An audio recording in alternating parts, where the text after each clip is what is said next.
बाल्यकाल। सानोमा त हामीलाई चिसो भुइँभन्दा आमा बुबाको काख प्यारो लाग्थ्यो। सधैँ हाँसो, सधैँ खेल अनि सानो दुःख पनि ठुलो लाग्थ्यो। त्यो बेलाको समस्या खेल्नु पाउनु र खुसी। एउटै चकलेट, एकछिनको मिठो निन्द्रा। बिस्तारै हामी बढ्यौँ। शिक्षा, परीक्षा, जिन्दगी गम्भीर बन्दै गयो। अब खेल होइन, लक्ष्य चाहियो।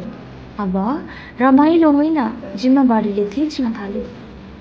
बाल्यकालमा रोए पनि सान्त्वना पाइन्थ्यो। अब भने रोए पनि कतै नदेखियोस् भनेर लुकाउनु पर्छ। बाल्यकालमा सबै थोक सरल थियो। माया माग्दा पाइन्थ्यो, गल्ती गर्दा माफ हुन्थ्यो।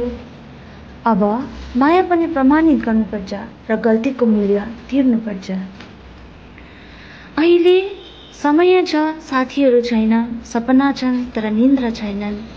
अहिले स्वतन्त्र छ तर शान्ति छैन। अहिले स्वतन्त्र छ तर शान्ति छैन।